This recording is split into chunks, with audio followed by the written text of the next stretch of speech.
Okay, we're back for solving a limit analytically by hand. So far we've done them visually, aka graphically, we've done them numerically on tables, and now we're ready to do them by hand. So this is the recipe.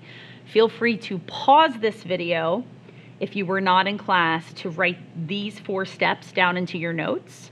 The first step of any limit analytically is to plug the x value being approached into the function.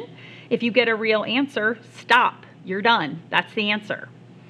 Step 2, if step 1 results in 0 over 0, do something algebraic. For example, factor, multiply by the conjugate, eliminate the complex fraction to change the way the function looks.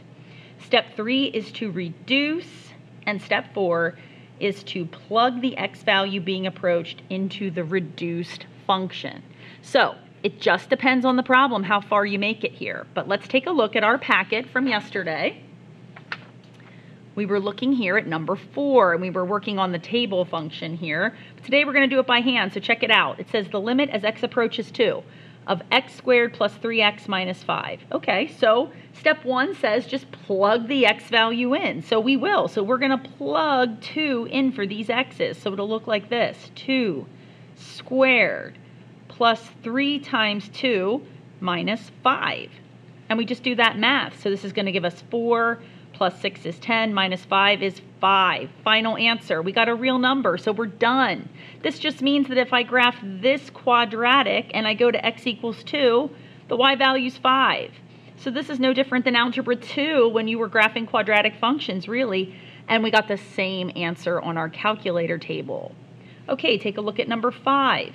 The limit as x approaches negative 5 of x plus 5 divided by x squared minus 25. So let's plug it in. So here we go. So we have negative 5 plus 5 over negative 5 squared minus 25.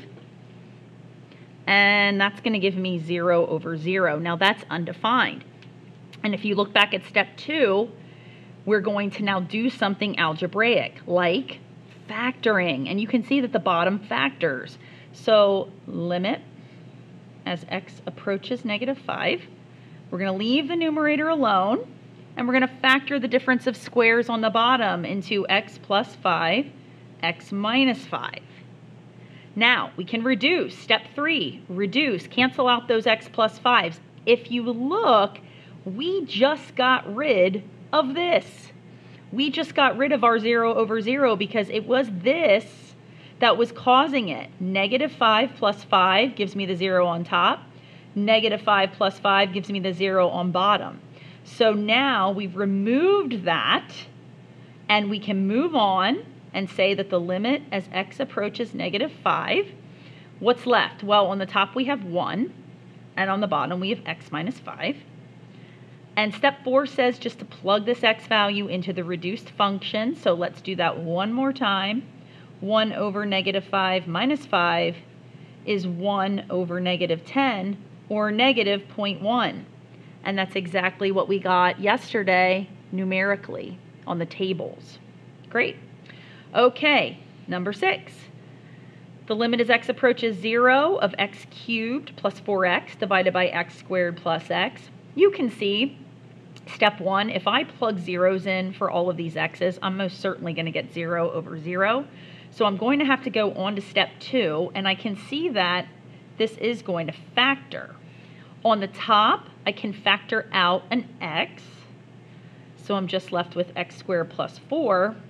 And on the bottom, I can also factor out an x. And I'm left with x plus 1. And as you can see, those x's, there's your 0 over 0. They remove. And now you're left with the limit as x approaches 0 of x squared plus 4 divided by x plus 1. And when I plug the 0 back in, I get 0 squared plus 4 divided by 0 plus 1. And that's going to give me 4. So you can see these steps coming to life. Now, one thing I want to point out, it is very important, as long as you have an x showing in your problem, you need the limit. So students will say, oh, do I have to keep writing limit? Yes, you have to keep writing limit. Now, if you look here at this step, notice there's no limit. That's because I plugged the zeros in. You don't see an x here, so you don't see a limit. But look before it. You see an x, you need a limit. So that's my rule of thumb. If there's an x showing, you need a limit in front. If there's no x showing, no limit required. Okay, let's move on. Number 7, the limit as x approaches 2 of x cubed minus 8 divided by 2x minus 4. Okay, let's plug that 2 in. Step 1 is to plug it in. So that's going to give me 2 cubed minus 8 divided by 2 times 2 minus 4. And that most certainly is going to give me 0 over 0. So I'm going to be forced to go to step 2. And if you remember our lesson from a little bit earlier, difference of 2 perfect cubes will factor. And this is just one of those examples of where the difference of cubes can just pop up on you. So we know that x cubed minus 8 is x cubed minus 2 cubed. Bring that down.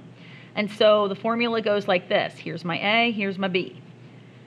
So I have a minus b, x minus 2, times the quantity a squared plus ab plus b squared. And this is all over.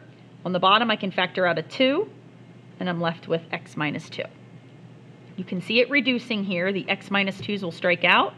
And now I can just plug the 2 into the reduced function. So on top, I've got 2 squared plus 2 times 2 plus 4 all over 2.